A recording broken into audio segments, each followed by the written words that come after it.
그러면 오늘은 어떤 내용들로 마무리를 해야 될까? 그리고 우리가 어디까지 살펴봤고 뭘 살펴봤나? 라고 하는 이제 그런 점으로 같이 이제 상의 드리겠습니다. 네, 어서 오세요.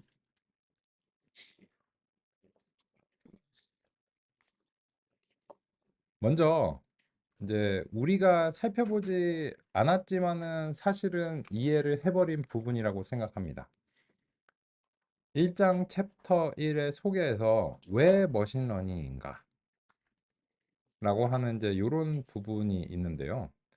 이제는 이제 이것들은 그 말로 되어 있습니다. 그래서 이제 지금 시점에서 잠깐 이제 가서 우리가 이제 우리의 느낌을 어떠한 서술로서 이제 했는가 그런 점들을 한번 공감해보고 지나가면 좋을 것 같습니다. 그래서 여기서 초창기 지능형 애플리케이션들, 즉 소프트웨어죠.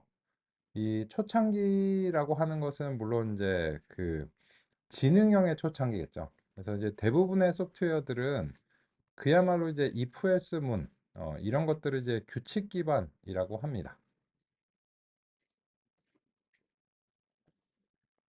이와 관련해서는 우리가 다음 같은 논의도 짚고 넘어가면 이제 좋을 것 같습니다.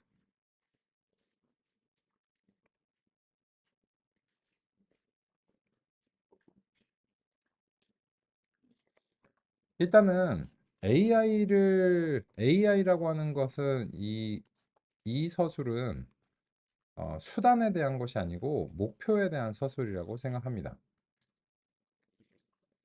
그런데 이제 그런 AI라고 하는 목표를 다루는 수단으로서 머신러닝이라고 하는 이제 방법론이죠. 이거는 이제 방법론이자 그 목표를 달성하기 위한 이제 수단이고요. 그리고 이제 이 딥러닝이라고 하는 것도 그 머신러닝의 이제 하위 집합입니다. 그래서 결국은 딥러닝도 머신러닝입니다. 근데 이제 그 두 개를 구분해서 부르는 이유는 뭐 이미 이제 자명하게 이제 아시는데, 그런데 이 AI라고 하는 목표를 달성하는 수단이 유일한 것이 머신러닝이었다면 그러면 AI와 머신러닝은 동의어야 됐겠죠. 그러면 이제 여기서 이제 물음표가 생기는데, 만약 이게 동의어였다면 제가 벤 다이어그램을 잘못 그린 거죠. 그죠? 근데 머신러닝이 아닌 방법론들도 있습니다. 그 대표적인 사례가 바로 그 규칙 기반입니다.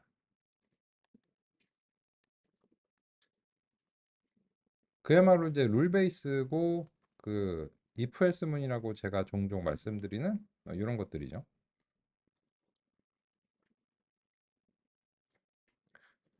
그래서 실제로 그 이렇게 이제 해놓고 이제 말씀드리면, 그 실제로 이때까지 뭐 스타크래프트나 이런 게임들 있잖아요. 그런 게임들에서 그 인공지능을 구현하는 것은 머신러닝 기반은 아닌 것으로 알려져 있고요. 정교한 규칙들의 조합으로서 작성되어 있습니다. 그래서 소프트웨어 개발을 하신다라고 하는 것은 보통은 이거를 개발하시는 거죠. 그래서 이제 소프트웨어가 지능적인 게 되게 중요하잖아요. 그죠? 그래서 이제 그 지능적인 소프트웨어를 개발하실 때 결론적으로는 if else문의 조합이죠. 반복문과 if else문의 조합이 사실상 프로그래밍의 그 제어문의 전부잖아요. 나머지는 그냥 디테일일 뿐이고요. 그리고 이제 데이터를 이제 어떻게 조작하는가, 이제 연산과 제어문의 조합, 그리고 이제 자료형과 자료 구조의 조합이 간단하게 말하면 프로그래밍인데, 그런데 이제 그런 규칙 기반으로서 그 굉장히 최근까지도 대부분의 작업들을 수행해 왔습니다.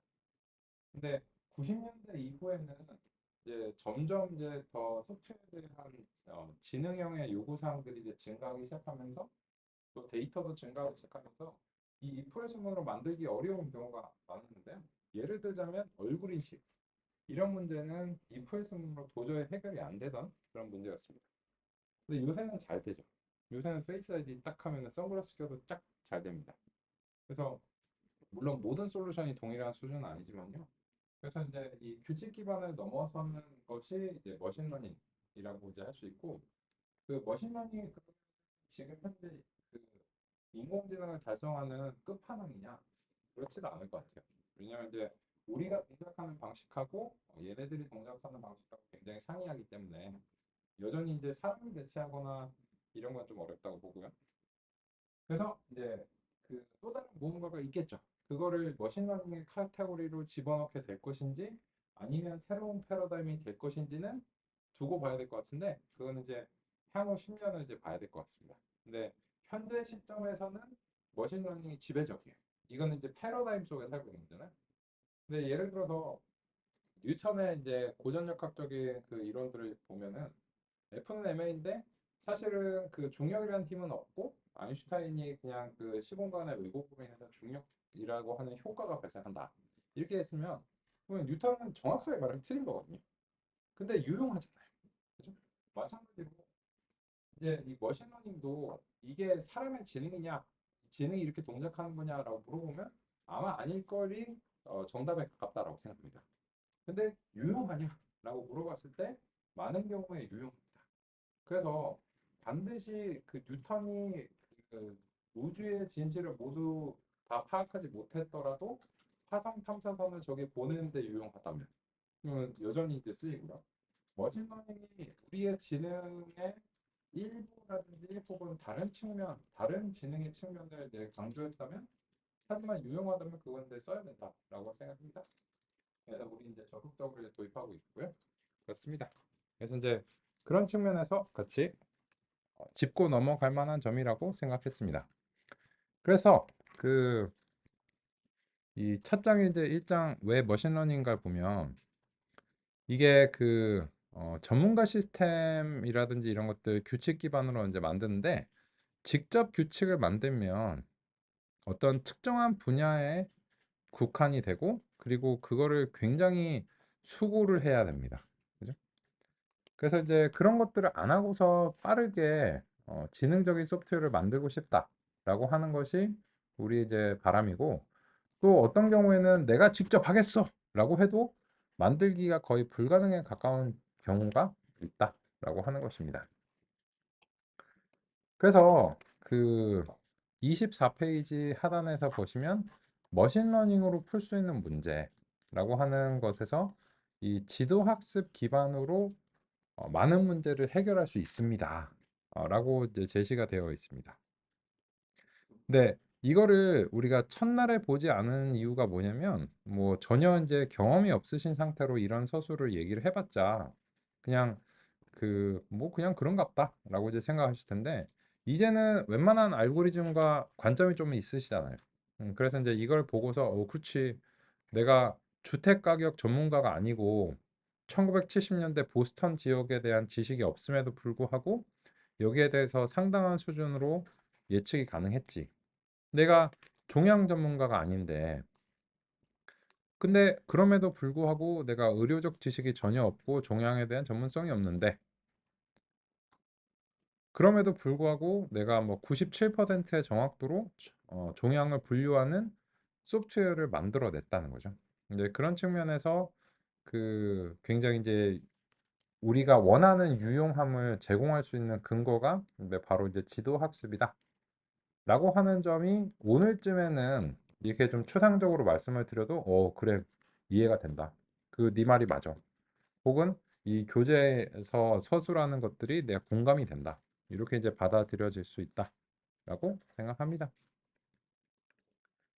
그래서 그 첫날에 보면은 큰 의미는 없다고 생각을 해서 지금 시점에서 우리가 이제 뒤로 돌아봤을 때 그 다시 한번 평가를 했다면 이런 것들은 그렇지 라고 이제 생각합니다.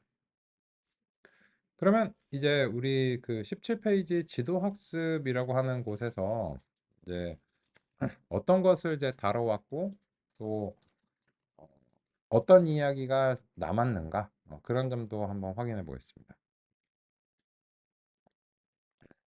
이건 이제 그 빅픽처라고 하는 측면에서 목차를 보면서 이제 상해 드리는데 첫 번째로는 이제 대부분의 문제는 이제 분류와 회귀의 조합으로 해결이 됩니다.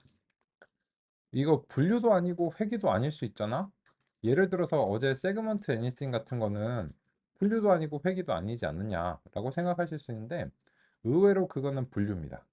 그래서 이제 왜 그런가는 딥러닝 쪽에서 이제 논의하고 있는데 이 출력이 딱 두 가지 형태인데 어떻게 세상의 다양한 것들을 다 상대할 수 있을까? 의외로 생각보다 이 두 가지가 거의 대부분의 사례를 다루고 있습니다. 그래서 이제 그런 측면에서 우리 이제 살펴봤고 2.2절의 일반화 과대적합 과소적합은 한마디로 UFO라고 말씀드릴게요. 이제는 그 아시겠죠? 그리고 모델의 복잡도라고 하는 것은 제가 이렇게 소개를 드렸죠. 데이터의 복잡도.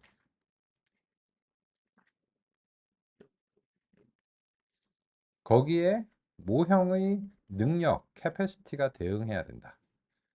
사실 모든 문제는 딱 이렇게 되고요. 이거에서 모자르면 언더가 발생하고 과하면 오버가 발생하고 우리가 최선의 노력을 다했다고 어느 순간은 결정할 수밖에 없죠.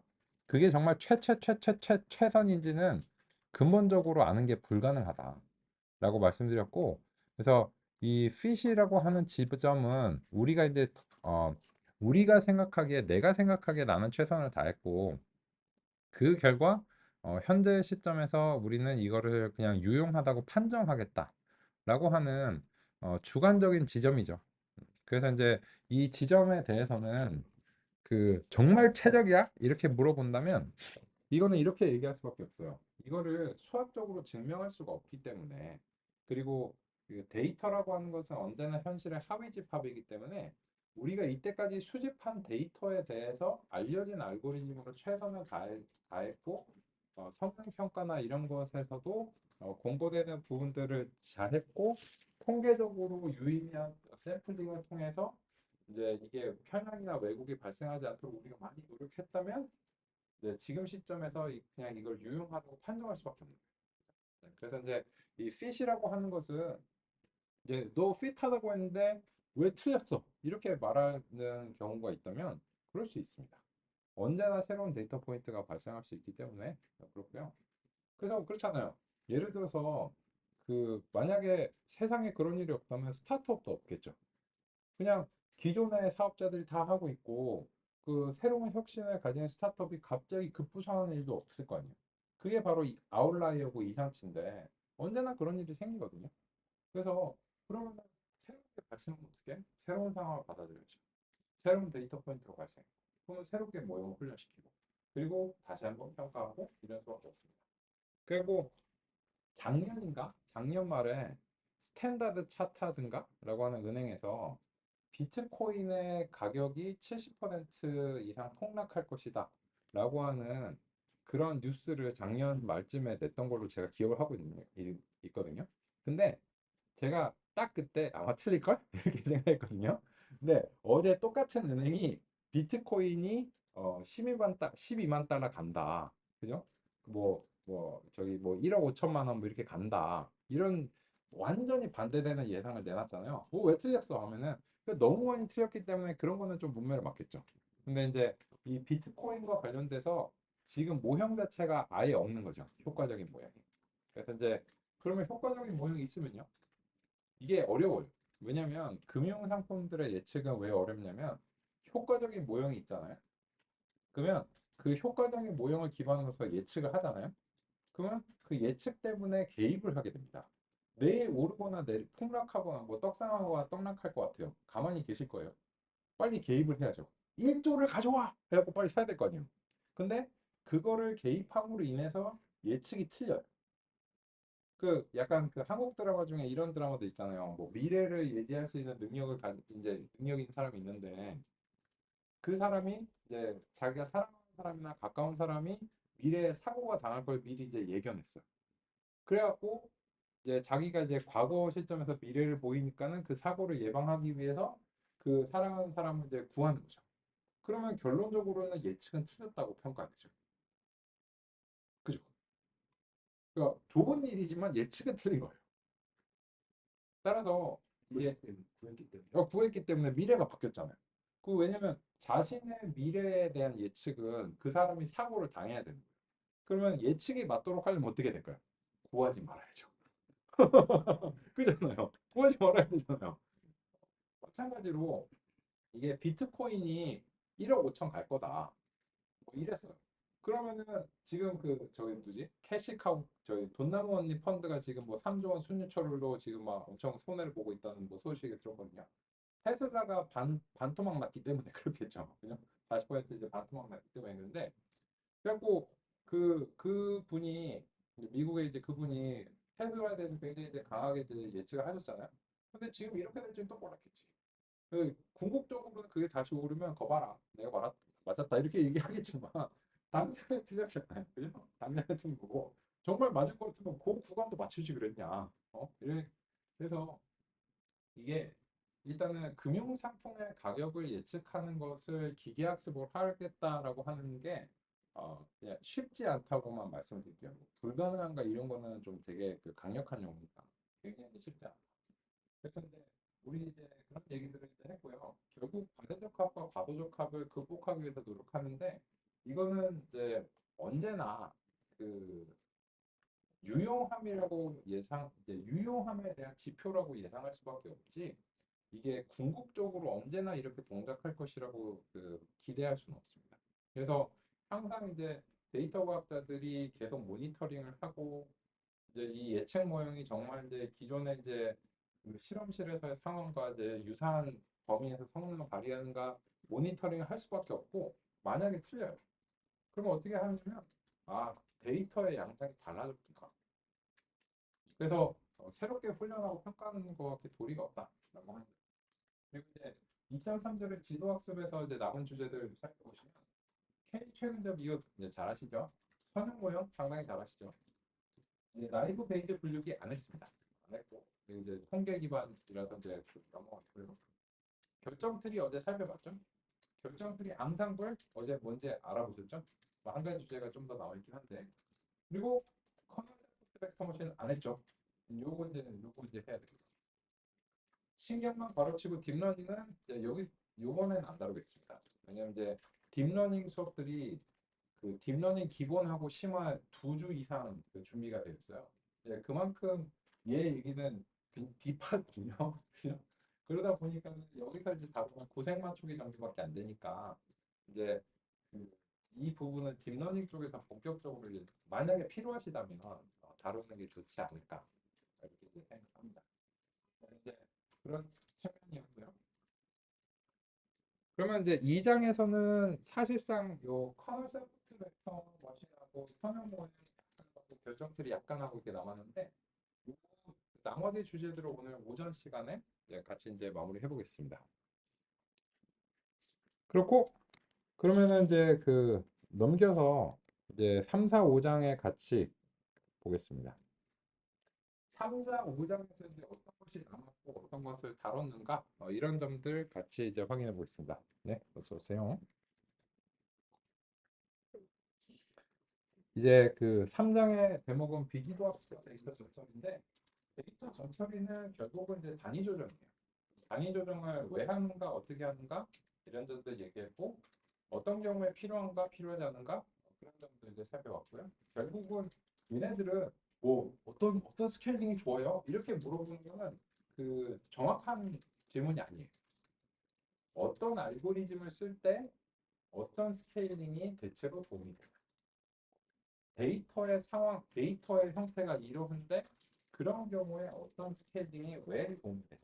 결국은 데이터와 알고리즘과 이제 이런 것들의 조합에 따라서 이게 가치가 결정되는 거지 이 자체에서 독립적인 가치는 없습니다.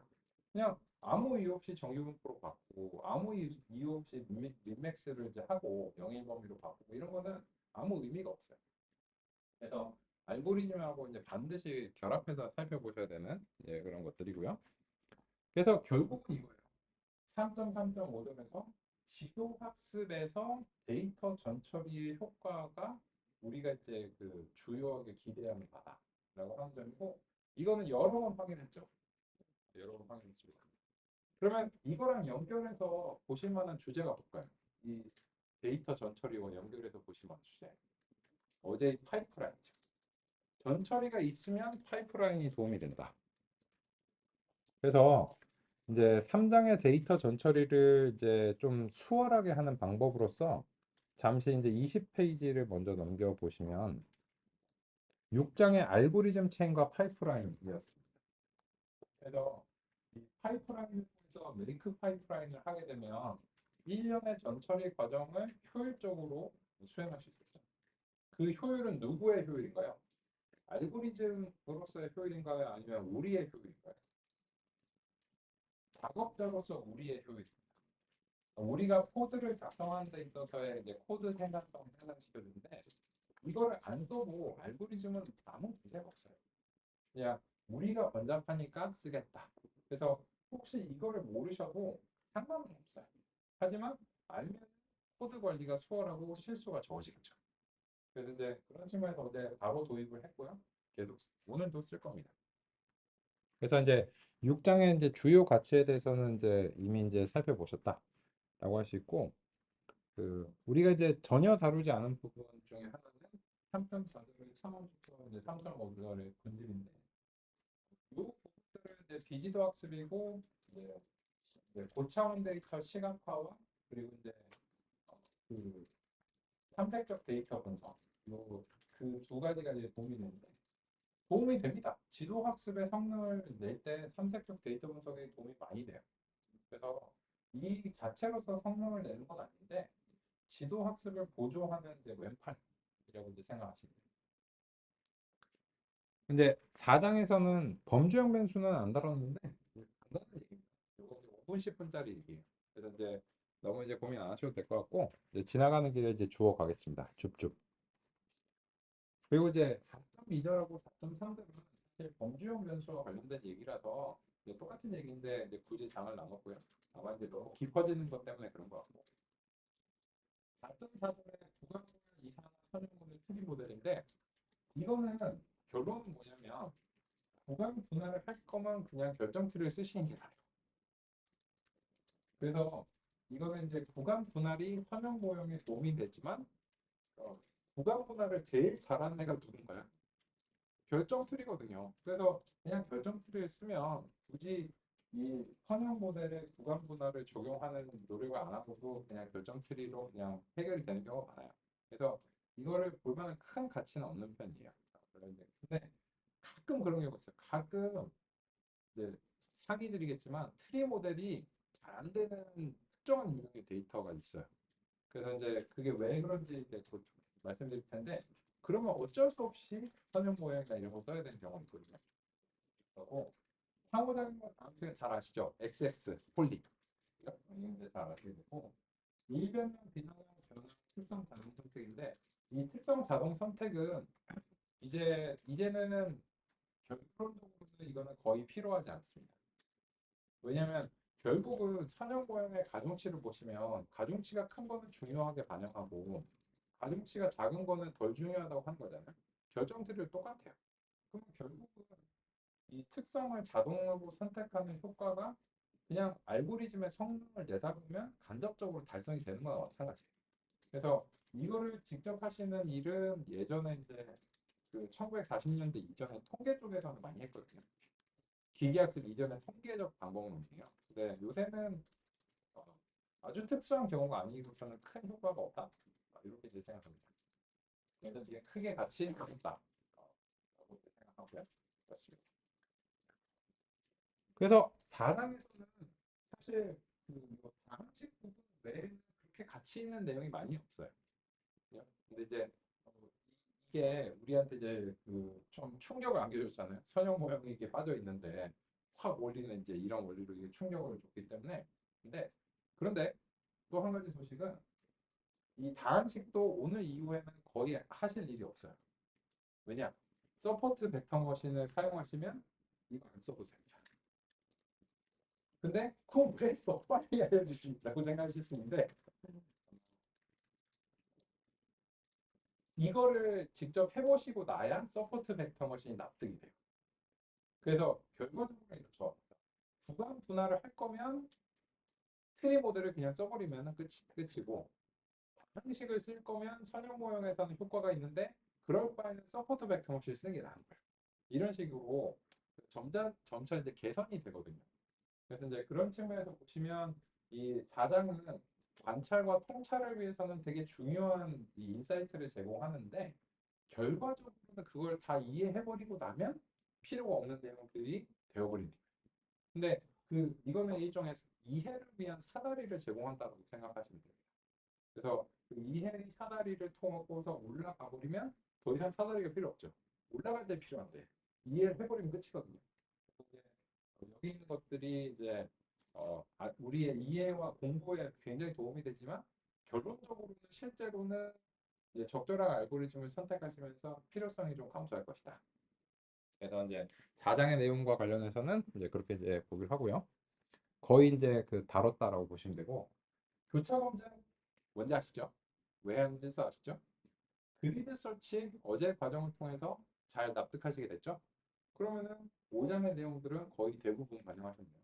그래서 평가 지표는 그 그러니까 분류 쪽에서 평가 지표들이 뭐 오차 행렬 뭐 이런 얘기가 있는데 뭐 약간 지엽적이긴 합니다. 그래서 이제 뭐 여러 가지 평가 지표가 있다. 뭐 이런 것들이니까 조금 이제 지엽적이고요.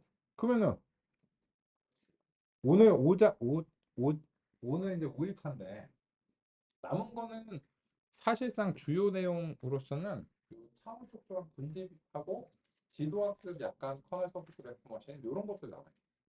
그래서 우리는 여유롭게 진도 목표를 달성할 수 있다. 라고 하는 점으로 다시 한번 이제 확인드리겠습니다. 그래서 이제 전반적으로 이제 빅픽처 한번 정리를 해봤습니다.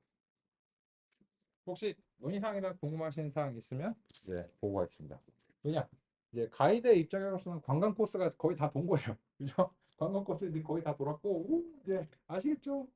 이제 그냥 디테일들 조금 이제 마무리하면 됩니다. 이런 느낌이기 때문에 이제 가이드로서는 좀 홀가분한 느낌? 이렇습니다. 맨 처음에 네.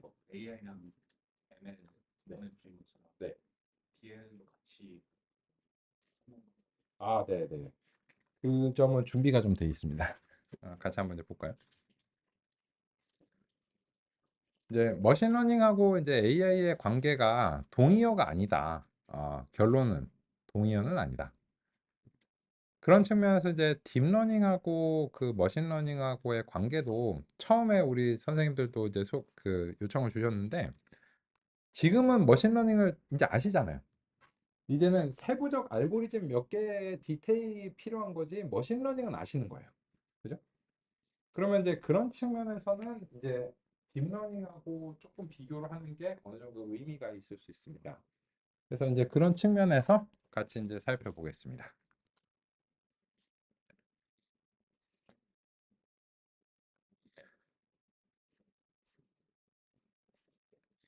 먼저 큰 틀에서 이렇게 약간 지금 이런 제언들은 정확하게 받아들이기보다는 영어 표현에서 이런 표현이 있죠. 룰 오브 썸이라고 그냥 대략적인 이제 지표. 그냥 뭐 이런 일이 있을 때는 대강 그렇게 하면 웬만하면 맞아. 뭐 이런 느낌 있잖아요. 그렇게 보시면 되고 정확한 이해는 딥러닝을 하시고 나면 그렇게 말할 수도 있었겠다. 이 정도라고 이제 보시면 이제 되겠습니다. 같이 이제 보겠습니다. 딥러닝은 최신의 기계학습 기법이며 기존의 기계학습의 한계를 종종 뛰어넘습니다. 그런데 그렇다고 해서 딥러닝으로 기존의 기계학습을 모두 대체할 수 있는 것은 아닙니다.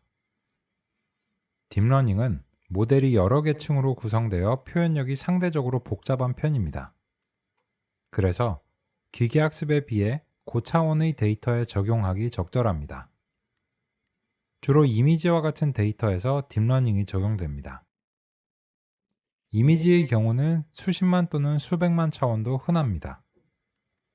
예를 들어 1000x1000 해상도의 이미지라면 100만 개의 픽셀이며 각 픽셀을 특징으로 한다면 100만 차원이라고 할 수 있습니다. 엑셀 파일이나 관계형 데이터베이스의 테이블의 형태로 표현된 데이터들은 수백 개 이상의 열로 구성되는 경우가 드문 편입니다. 대체로 수개 또는 수십 개 정도의 열 범위로 표현되어 있습니다. 상당히 많은 경우라도 이미지와 같은 고차원 데이터에는 한참 못 미칩니다. 또한 표본의 개수도 늘 수백만 개씩 수집되어 있지 않은 편입니다. 이런 경우에는 딥러닝보다 오히려 기계학습이 효과적인 경우가 많습니다. 왜냐하면 딥러닝은 상대적으로 너무 복잡한 모델이 구성되기 때문입니다. 모델의 표현력이 과하면 과적합이 심하게 발생합니다. 그래서 딥러닝이 기계학습을 완전히 대체했다고 할 수는 없습니다.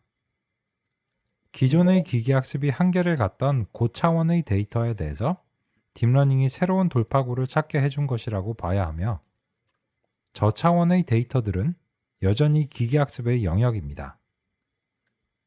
즉, 딥러닝은 만능의 모델이 아닙니다. 딥러닝뿐만 아니라 어떤 기계학습 모델도 만능이 될 수 없습니다. 각 데이터에 적합한 모델을 선택하고 구성해야 한다는 점은 여전히 유효합니다. 그런데 기계학습과 딥러닝의 영역을 명확하게 구분하는 방법은 없습니다. 이미지와 같은 고차원 데이터는 대체로 딥러닝 모델을 적용해야 한다는 정도이지만, 어느 정도가 딥러닝이 상대할 만한 고차원인지 정해진 것은 아닙니다. 그래서 먼저 기계학습을 적용해 평가해 보면서 필요한 경우 딥러닝을 도입하는 실험적인 접근이 필요합니다. 조금 더 구체적인 사례로 상의드리겠습니다. 기계학습과 딥러닝의 차이점을 구체적인 예시를 가정해 살펴보겠습니다. 예를 들어 여러 개들의 품종을 분류하고 싶다고 하겠습니다. 지도학습에서는 일단 기계학습이든 딥러닝이든 정답에 해당하는 라벨은 준비가 되어 있어야 합니다. 말티즈, 리트리버, 불독 등과 같은 품종의 명칭이나 그러한 명칭을 숫자 등으로 표기한 코드값이 그러한 라벨입니다. 먼저 기계학습으로 수행하는 경우를 가정해 보겠습니다. 입력값은 특징 벡터로 표현해야 하고, 특징 벡터는 각 표본의 특징들로 구성됩니다. 개의 품종을 분류할 때 특징 선택이 중요합니다. 예를 들어 체중 키와 같은 지표는 아마도 수집해야 하지 않을까라는 생각이 듭니다. 그런데 이런 두 개의 특징만으로는 제대로 분류하기 어려울 것 같습니다. 개 전문가가 아니면 그 다음으로는 어떤 특징을 수집해야 하는지 고민입니다. 그런 고민 속에서 어쨌든 여러 가지 특징들을 선택해서 기계학습을 수행했다고 가정하겠습니다. 그런데 만약 품종 분류 성능이 좋지 않다면 무엇이 문제일까요? 기계학습 모델과 훈련 기법의 문제일까요? 아니면 특징 선택의 문제일까요? 결과적으로는 둘 다 문제일 수 있습니다. 기계학습 모델이 문제라면 다른 모델을 사용할 수 있고, 훈련 기법은 어느 정도 표준화된 방법이 있는 편입니다.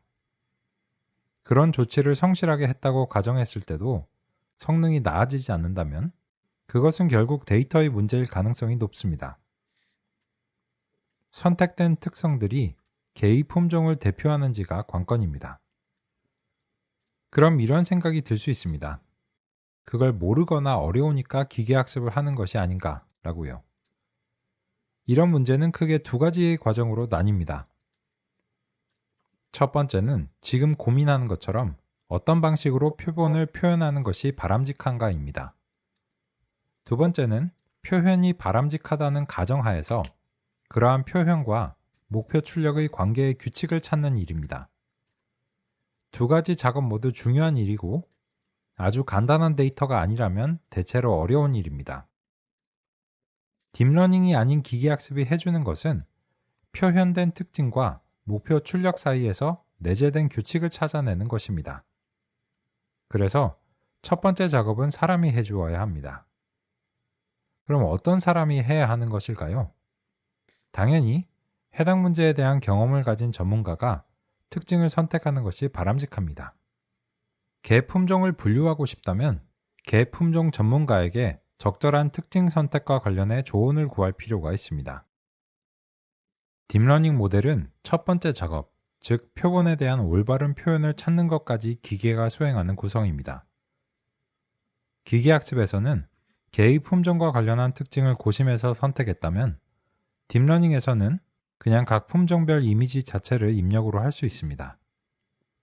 물론 이미지는 내부적으로 숫자로 표현되어 있기는 하지만 숫자로 표현되었다는 것과 특징을 선택해야 하는 것은 별개의 문제입니다.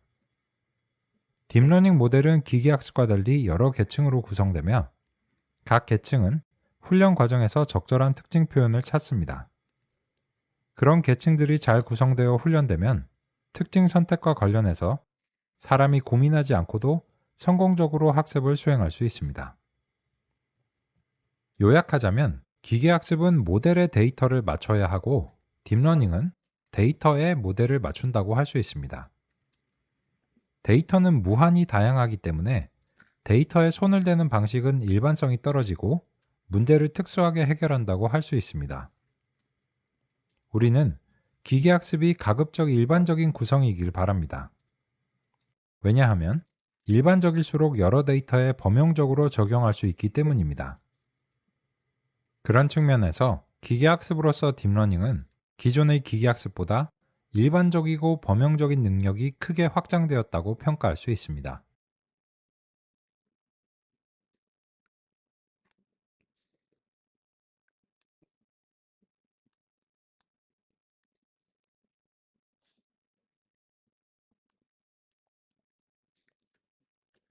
여기서 이제 잠깐 조금 더 구체적으로 정리를 해보겠습니다.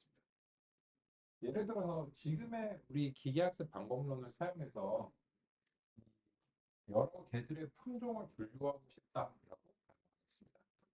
그러면 제가 그림을 용이하게 그리기 위해서 2차원의 산점도를 이제 한번 그려보죠. 만약에 그런 시도를 하려고 한다고 하겠습니다. 그러면 이 개들에 대해서 이 각 개들을 품종을 분류하기 위해서 두 가지의 특성을 선택해요. 그러면 뭘 선택하시겠어요? X1, Y, 뭘 선택하시겠어요?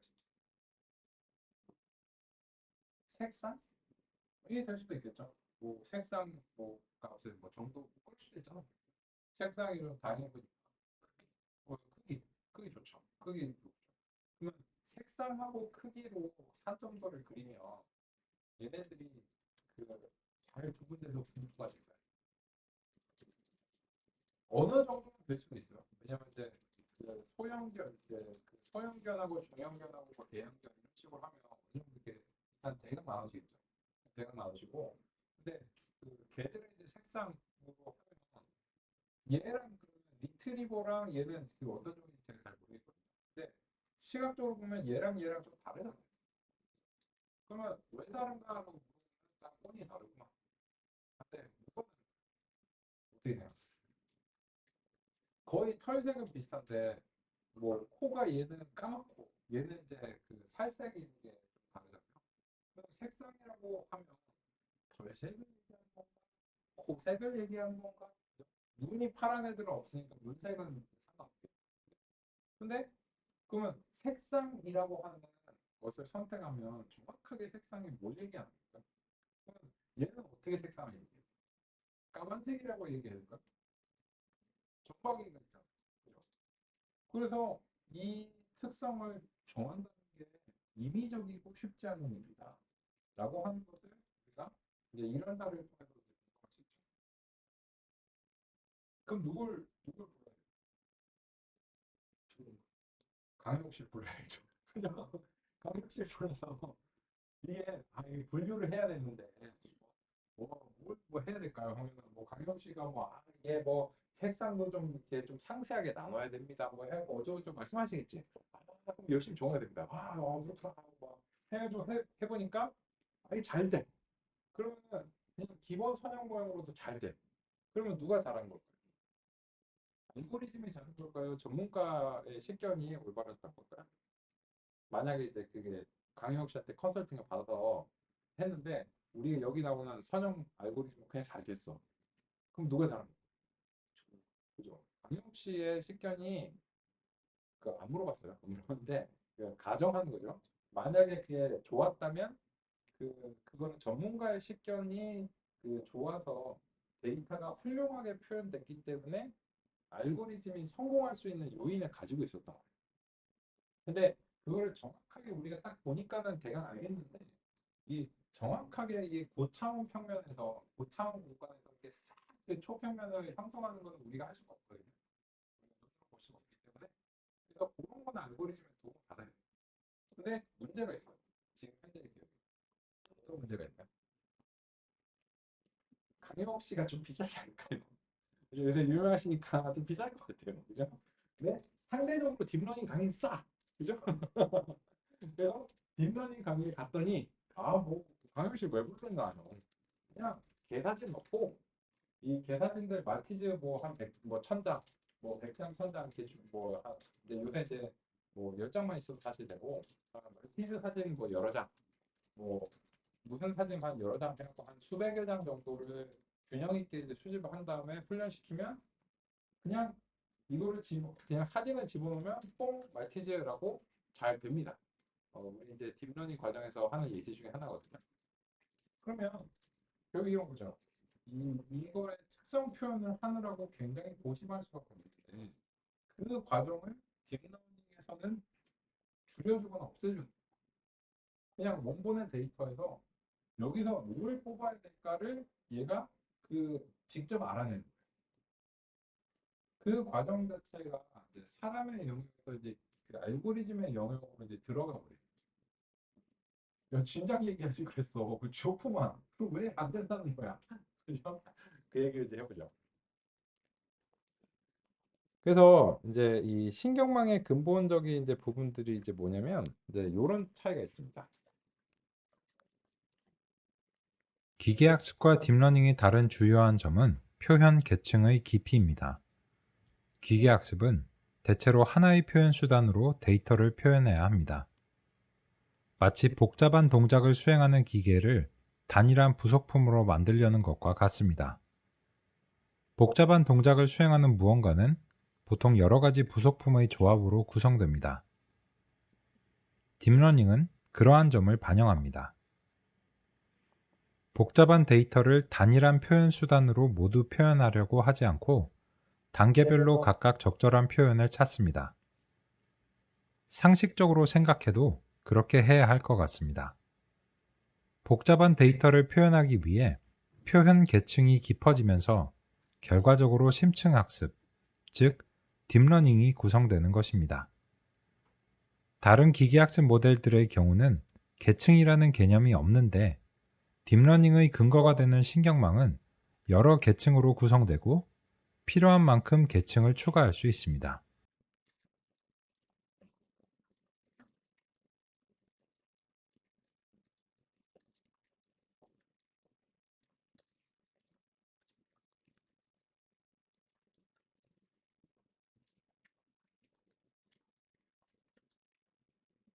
좀 결정이 깊이가 깊다고 뒷말이.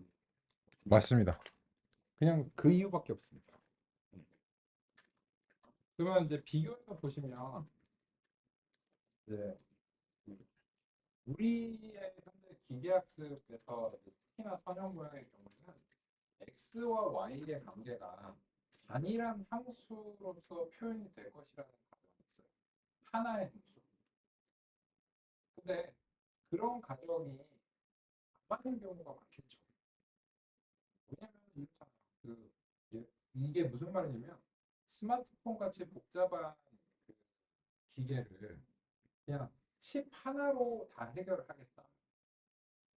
그러면 예를 들어서 CPU랑 왜 지금 요새 뭐 시스템 뭉침으로 다 해결하지 않아? 생각했는데 아니죠. 내부에서는 CPU와 GPU와 뉴럴 코어 뭐 이런 식으로 나뉘잖아요.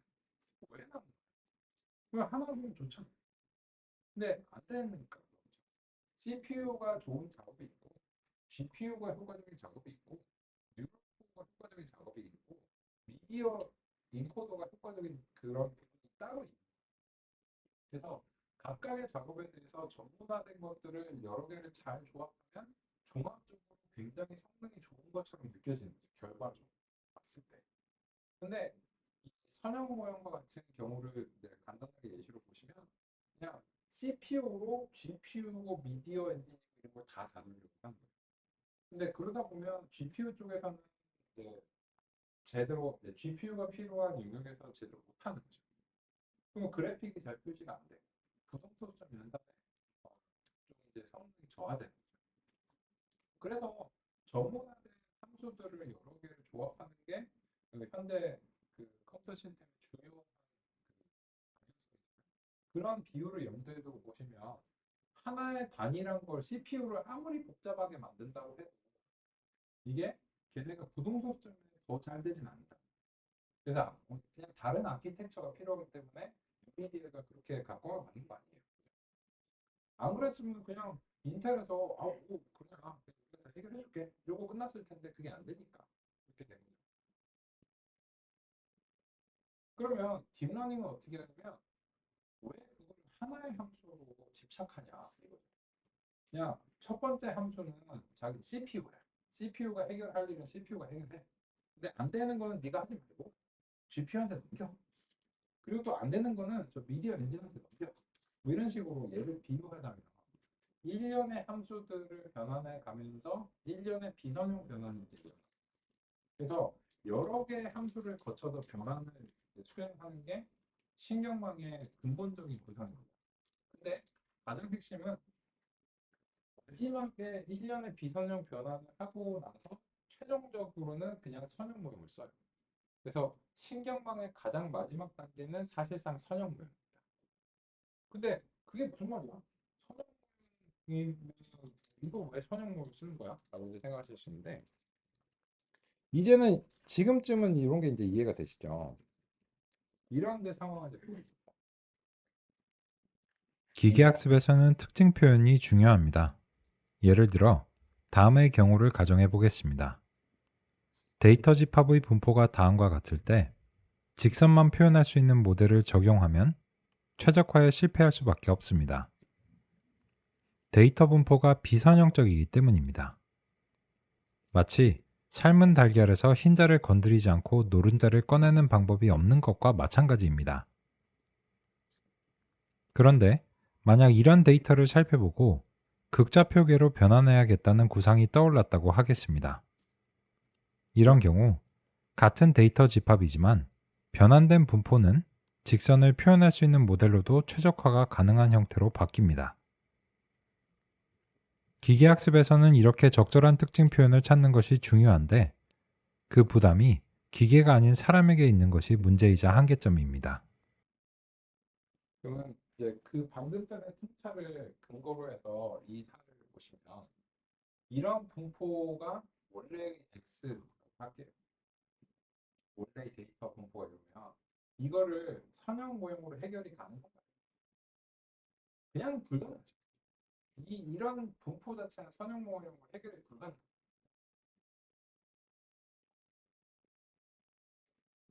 그런데 방금 전에 말씀드린 대로 어떤 식으로든 뭐 극자 표계를 도입하든지 간에 어떤 임의의 그 비선형 변환을 F1이라고 하고 원본의 데이터를 Z라고 하는 걸로 변환시켰다고 가정할게요.